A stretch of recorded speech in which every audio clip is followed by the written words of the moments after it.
departamento donde nosotros vivimos, ¿ya? Eh, yo no he hecho todavía la publicación porque estaba esperando reunir fotos y bueno, recién estoy en la recopilación. Ayer me han pasado ya un poco más, ahora otro poco, entonces una vez tengo que hacer la publicación y les voy a pasar el enlace para que se pueda hacer los comentarios, ¿no? No quiero deditos ni corazoncitos, o sea, se tiene que hacer comentario para que esto quede, digamos, un precedente de que sí ustedes eh, han, han hecho una extensión con frutos y para su formación, ¿no? Entonces, esos jóvenes, vamos a continuar con ustedes. Hicimos ansiolíticos y antidepresivos, ¿verdad? Nos tocaba antipsicóticos y anestésicos, ¿sí?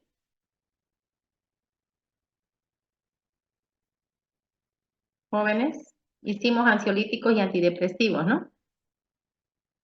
Si Sí, alguien me doctora. responde, ya.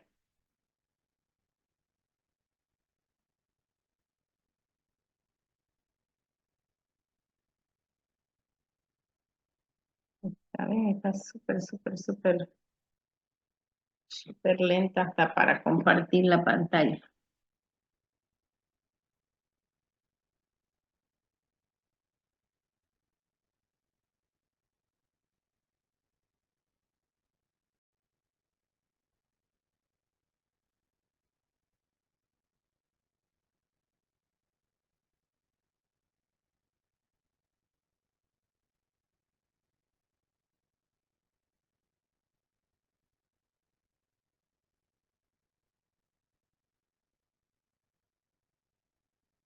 ¿Se está compartiendo ya? No,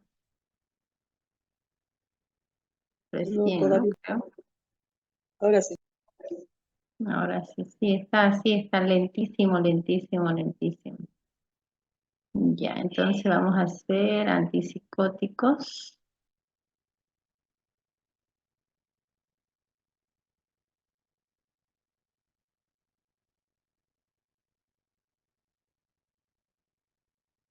Bueno, ya hemos visto nosotros los síntomas y los tratamientos para la ansiedad y la depresión.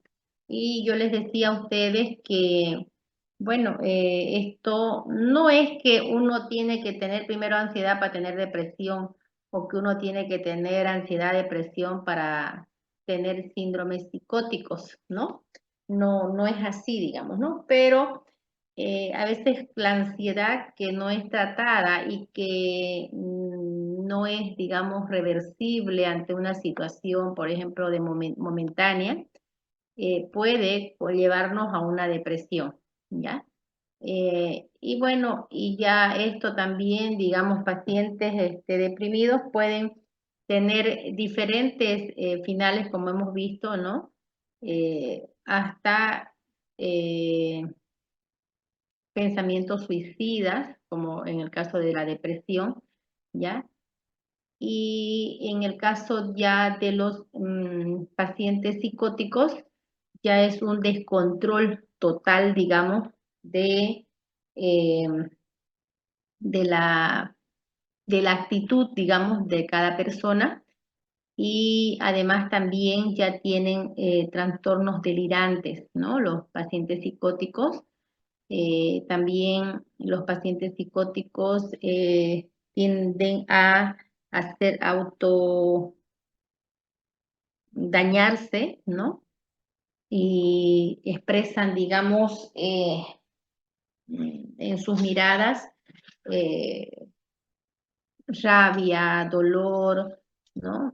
Y además también empiezan a escuchar voces, empiezan a ver diferentes actitudes, ¿no? El paciente psicótico es a veces agresivo, ¿no?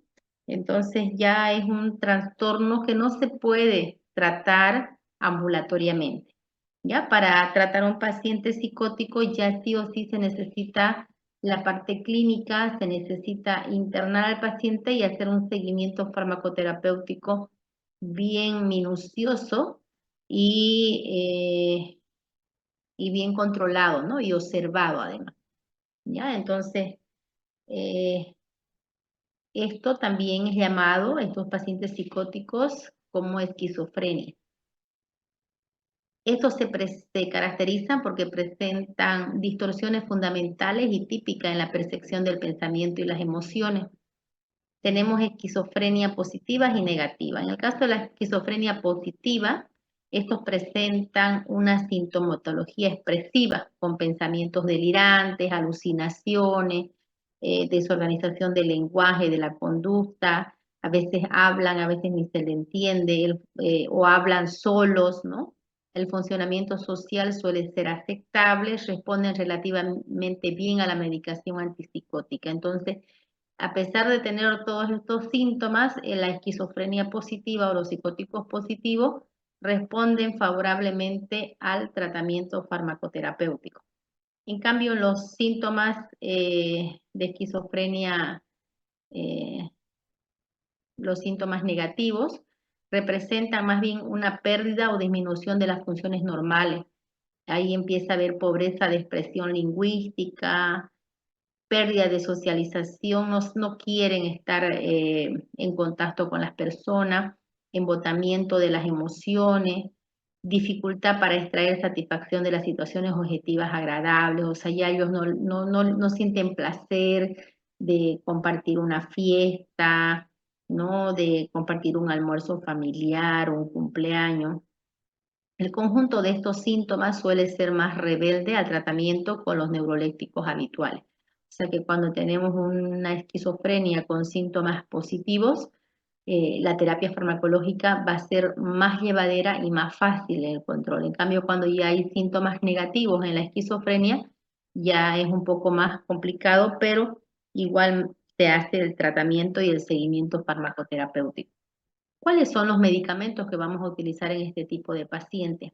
Tenemos antipsicóticos típicos, ahí tenemos por ejemplo la clorpromacina, el haloperidol, el droperidol, la losapina, la clozapina, ¿no? Que estos lo que hacen es bloquear todos los subtipos de receptores dopaminérgicos, pero la máxima afinidad se expresa en general con el grupo formado por los subtipos de receptores D2, D3 y D4, especialmente por los receptores D2, ¿no?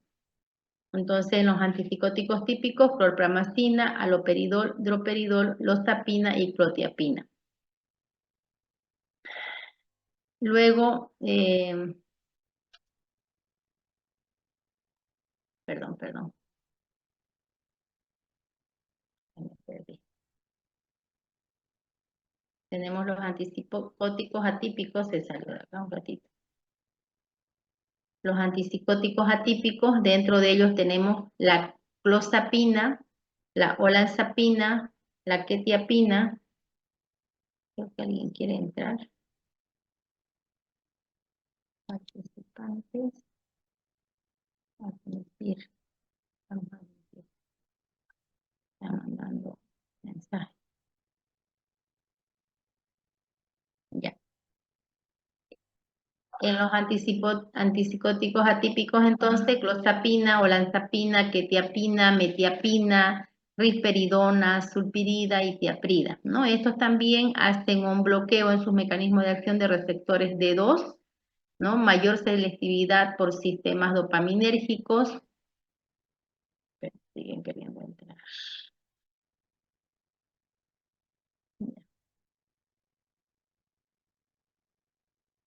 Esto explica que que provoquen menos catalexia y menos extrapiramidalismo y se amplíe el número y tipo de receptores, como es el caso del bloqueo de los receptores D4, ¿no? Especialmente para la clozapina y para la olanzapina, ¿no? Hay un bloqueo de receptores 5-HT2 para la clozapina, olanzapina y para la risperidona.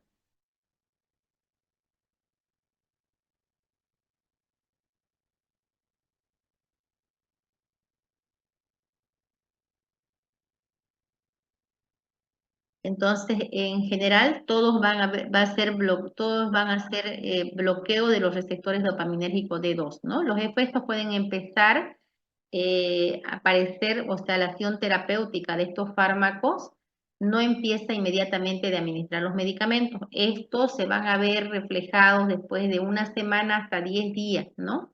Pero el efecto completo ya en estos pacientes puede manifestarse después de un mes de tratamiento, de 4 a 5 semanas. Cuando ya el paciente ha alcanzado la mejoría después de 9, 10 meses de tratamiento, o más, a veces, ¿no? Más de años, el retiro de la medicación de estos pacientes debe ser de forma gradual y además bajo supervisión médica, ¿no? Entonces no se puede cortar de golpe, digamos, las concentraciones, se tiene que ir graduando de forma escalonada hasta llegar a suspender el total de la medicación. ¿Cuál es la acción farmacológica de estos antipsicóticos? La acción antipsicótica se instaura cuando la actividad dopaminérgica disminuye definitivamente tanto por bloqueo proxináptico de los receptores en las áreas de proyección dopaminérgica como por el silencio de las neuronas. Esto debido a que hay un bloqueo por despolarización tanto a nivel cortical como a la altura del sistema límbico. La acción en el estriado, sin embargo, no parece que contribuya a la acción terapéutica y sí, en cambio, a la iatrogenia extrapiramidal aguda y crónica, que esto es una discinesia tardía, y también a la catalasia. ¿Cuáles son los efectos neurolépticos que tiene esto? Constituyen la base para la neuroleptoanestesia. Su acción también tienen acción antiemética por depresión de la zona del gatillo, del área postrema a grandes dosis, deprimen el centro del vómito. También es otra acción que tienen estos fármacos. Pueden modificar la respiración cuando se administran vía parenteral, haciéndola más lenta y profunda, aumentan la secreción y liberación de la prolactina, tanto por inhibir la vía dopaminérgica o bloqueo de los receptores de DO, que controla la secreción hipotálamo del factor inhibidor de prolactina. Hay una menorrea, puede llegar a reducir la secreción de la gonadotrofina, llegan a inhibir la secreción de hormona del crecimiento. El tratamiento crónico provoca un incremento en los niveles de opioides, puede aumentar la secreción de la hormona antidiurética, puede bloquear los receptores de localización periférica. Alguien me está rayando la pizarra, la pantalla, no sé por qué. Reacciones adversas, sedación y bloqueo vegetativo. En las reacciones adversas puede presentarse por sobredosificación, puede empezar el paciente a tener temblores, ¿no? Salivación, rigidez, esto muy parecido al parkinsonismo, o sea, pacientes como Parkinson, ¿no? Pero no es que son Parkinson, no es que es una patología, digamos, que el paciente tenga parkinsonismo, sino que se refleja mucho en esta patología, digamos, los síntomas que puedan venir o las reacciones adversas que puedan venir con el uso de los antipsicóticos. También puede venir movimientos discinéticos y ecasfixia, que es la incapacidad para mantenerse quieto, ¿no? Acompañado por una intranquilidad a nivel corporal. El parkinsonismo responde bien a la terapia anticolinérgica, otros aparecen en el curso de tratamiento crónico, la discinexia tardía, que son los movimientos involuntarios, ¿no? Otras reacciones, puede venir hipotensión postural, reacciones alérgicas, dérmicas y pigmentarias, especialmente con el uso de la clorpromazapina, puede desarrollar histericia, ¿no? O algún problema de rash cutáneo como carácter alérgico, reacciones alérgicas en forma de fotosensibilidad. También otra de las reacciones adversas puede ser el aumento de peso, de impotencia, disminución de líbido, pérdida de eyaculación, ginecomastia con galastorrea o sin ella, amenorrea, puede haber en las mujeres irregularidades menstruales. Y por último, las indicaciones de estos fármacos, una vez que hemos visto los efectos adversos, pueden ser utilizados, como hemos dicho, en pacientes que tengan esquizofrenia, ¿no? En pacientes que también sufran demencias y estados de agitación, otras aplicaciones psiquiátricas en los estados de manía y en algunas formas depresivas, son necesarias los antidepresivos y también los antimaníacos. Otras aplicaciones no psiquiátricas como discinexias, náuseas, vómitos para la neuroleptoanestesia, como hemos visto las acciones farmacológicas, ¿no? Entonces, eso sería en cuanto a antipsicóticos.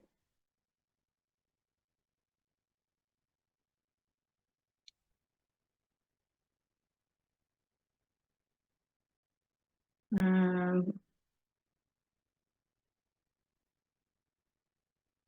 ¿Quién estaba rayando la pizarra? ¿Se puede ver quién rayó la pizarra? A ver, ustedes que son más machos para esta tecnología.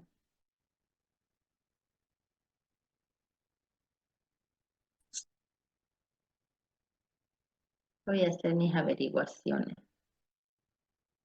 Entonces, con eso terminaríamos. Ya hemos hecho ansiolíticos, antidepresivos y antipsicóticos. Solamente en los antipsicóticos tenemos dos grupos. Ya hemos visto que actúan sobre receptores mayormente d dos, ¿no? D tres y d cuatro, pero mayormente sobre receptores d dos, ¿no? Y son característicos de utilización para esquizofrenia, y no olvidarse que los tratamientos de estos pacientes, cuando estemos recomendando o dispensando estos fármacos, eh, indicarle que no se desespere, que recién la acción farmacológica va a alcanzar después de 7 a 10 días de tratamiento, ¿no? Y incluso, digamos, ver al paciente ya controlado con esta esquizofrenia que presenta el paciente, con estos síntomas, lo vamos a ver incluso después de un mes de tratamiento, ¿no? Después de 4 o 5 semanas.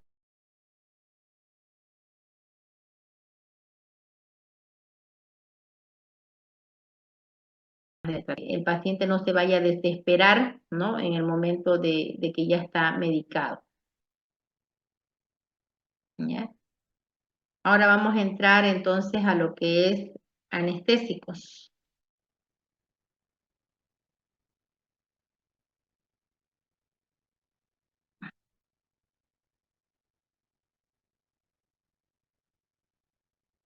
Tenemos, en los anestésicos tenemos anestésicos generales y anestésicos locales, ¿ya? Vamos a ver primero los anestésicos locales. Perdón.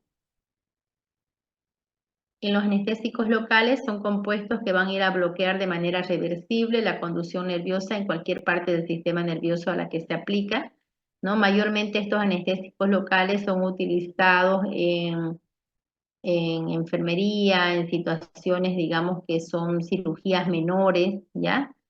Y no necesitan, pues, el paciente solamente anestesiar, como su mismo nombre lo dice, de forma localizada, ¿no? Por eso son anestésicos locales. Van a ir a bloquear de manera reversible, o sea, pasa la acción de la anestesia y vuelve a su estado normal la conducción nerviosa.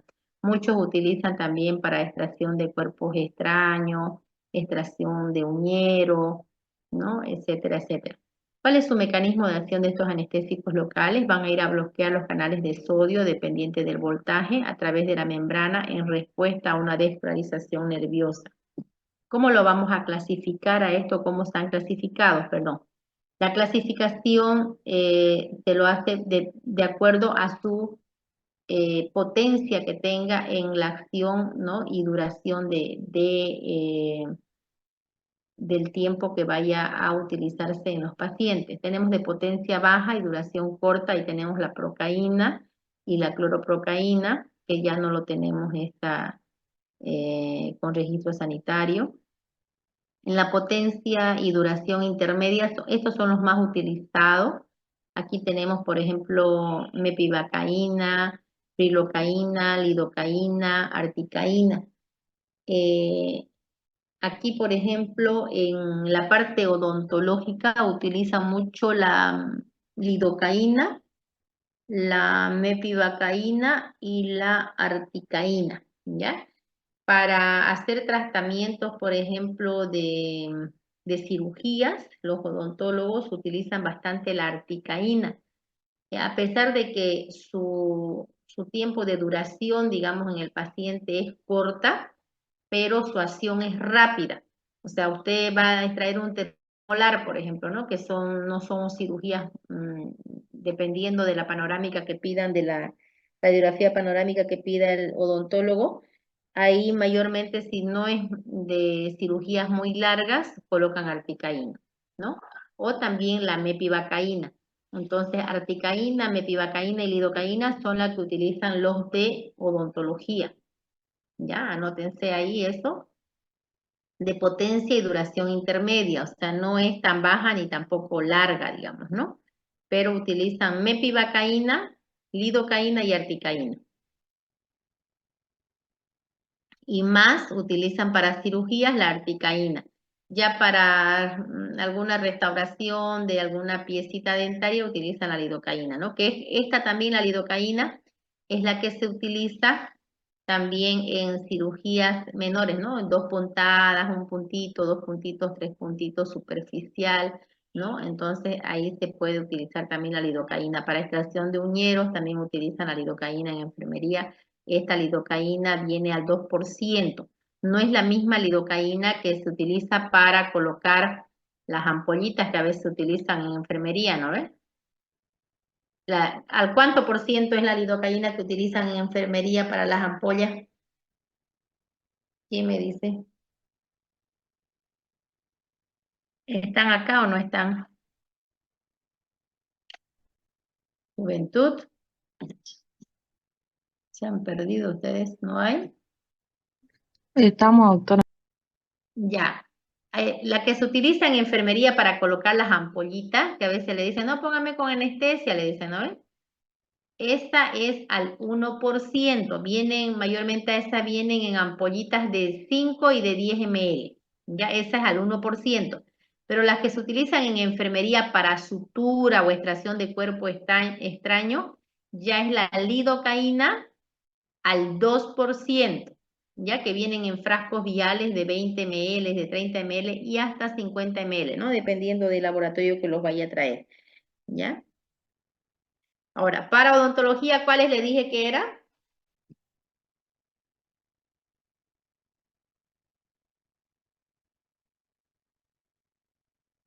¿Cuál dije que era para odontología? Lidocaína, articaína, metivacaína. Muy bien. Mepivacaína, lidocaína y articaína, ¿ya? Estas tienen su duración, su acción más potente, la articaína que la lidocaína, según la experiencia que tienen los odontólogos, la articaína agarra más rápido que una lidocaína incluso, ¿ya? Pero la duración, digamos, no es larga, ¿no? Ni tampoco es corta, digamos, ¿no? A veces utilizan también procaína también, pero mayormente articaína, lidocaína y mepivacaína. Acción anestésica. Un anestésico local, ¿qué es lo que hace? Solo adormece una pequeña parte del cuerpo. Por eso le decía, por ejemplo, no sé si alguna vez han sacado un muñero. Entonces, ¿qué hacen? En las terminaciones nerviosas colocan, digamos, con una agujita de insulina, ponen, digamos, la anestesia. La acción anestésica se aprecia sobre cualquier membrana excitable, es decir, los anestésicos locales pueden actuar en cualquier punto de una neurona dendrita, guasón o terminaciones sinápticas y terminación receptora en la membrana muscular y en el miocardio. Por si acaso cuando se pone la anestesia, no se, digamos, vamos a hacer de cuenta que me van a colocar me van a extraer un uñero.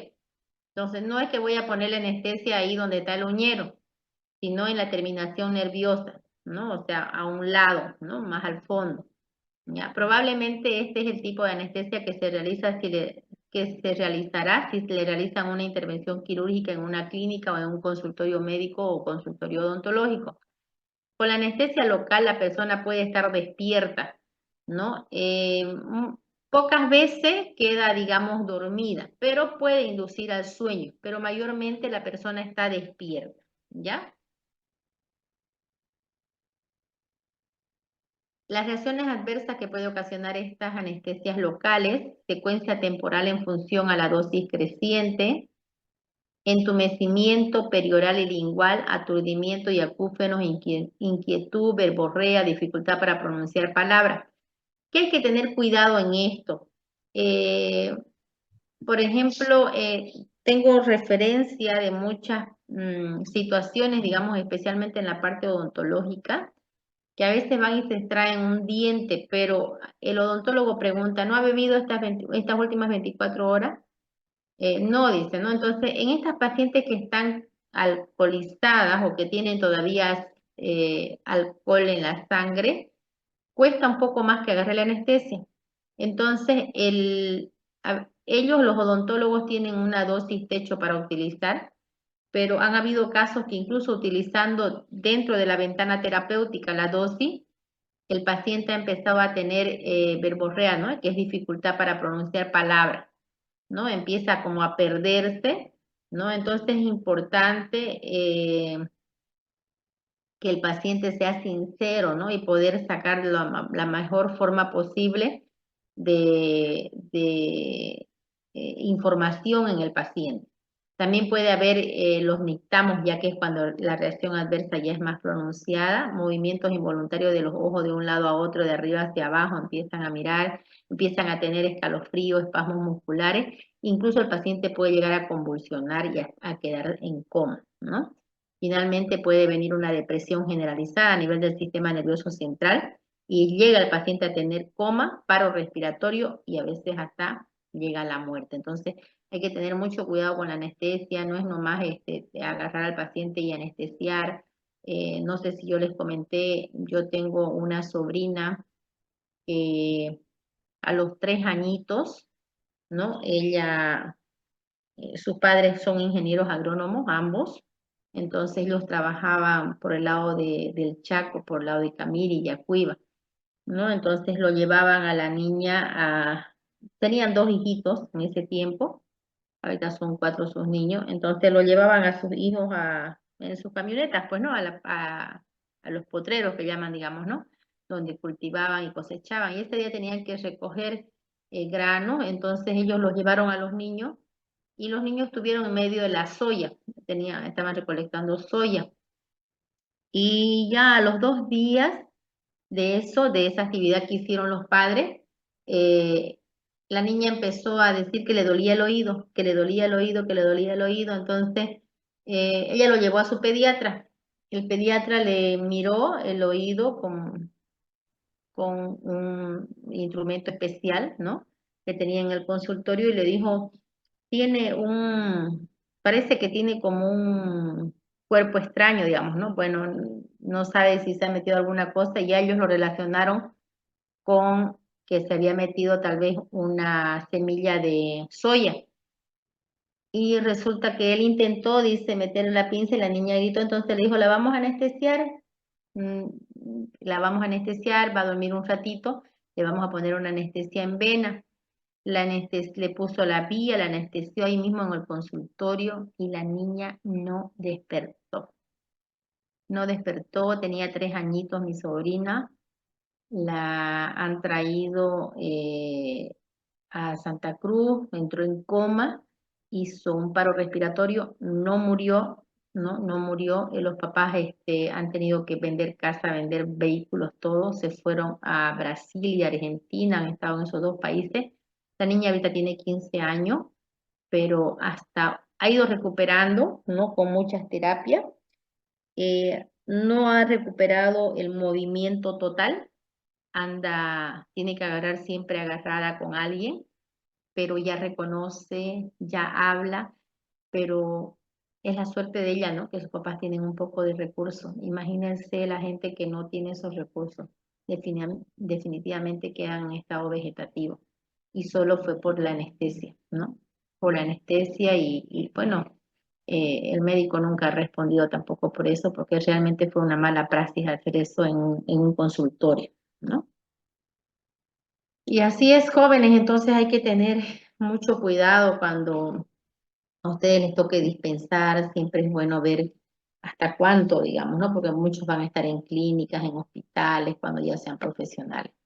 Otros son, eh, otros son los signos de excitación, ¿no?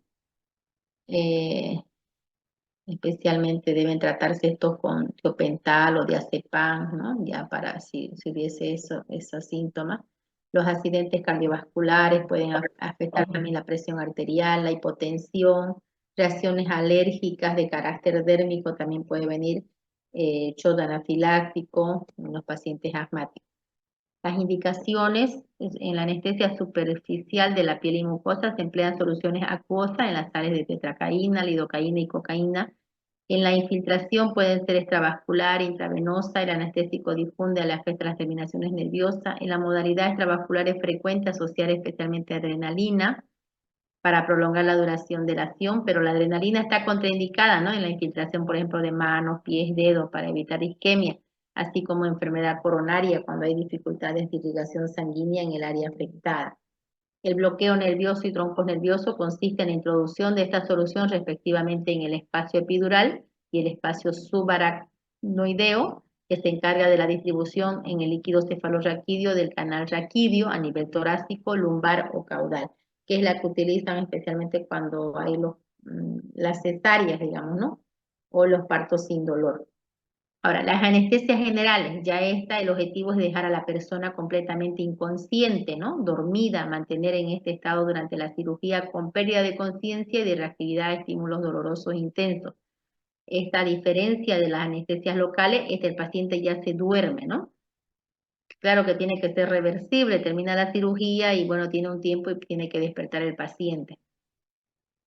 Por la existencia de un determinado fármaco en el cerebro puede producir una pérdida de conciencia, ¿no? Y reactividad de estímulos dolorosos.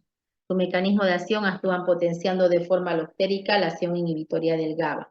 Su clasificación de estos anestésicos generales, tenemos aquí fentanilo, sulfentanilo, tiopental, midazolam, ketamina, propofol. Los anestésicos inhalatorios, ahí tenemos alotano. Estos se tienen que manejar con mucho cuidado porque son volátiles, ¿no? En las farmacias hay que tener bastante cuidado al dosificar, ¿no? Porque a veces piden 20, 30 ml, 100 ml, isoflorano, deflorano, ¿no? Que está ahorita en desuso, el metociflorano ya no se utiliza, ¿ya? Pero el alotano, el isoflorano se utiliza, y es esto lo que utilizaban a veces para dormir a la gente en, en los cines, en los buses, ¿no? Estos inhalatorios. Indicaciones en anestesias quirúrgicas, anestesias obstétricas, en exploraciones diagnósticas de pediatría de corta duración, en tratamiento sintomático de neuralgia, en antipiléptico. No sabemos al final en mi sobrina qué utilizó, puede ser que él ha utilizado una anestesia general, ¿no? Entonces, para explorar este supuesto grano de soya que tenía. Y ¿saben qué? Para terminar este caso, nunca tuvo ese grano de soya. Era una otitis que tenía la niña, o sea, no había un cuerpo extraño. Encima eso más, ¿no? También está indicado estos anestésicos generales en pacientes antiepilépticos, ¿no? Pacientes epilépticos. Su acción farmacológica, depresión selectiva del sistema nervioso, estimulan y luego disminuye el tono simpático. En suspensión momentánea de la respiración también puede ocasionar, es una de sus acciones farmacológicas.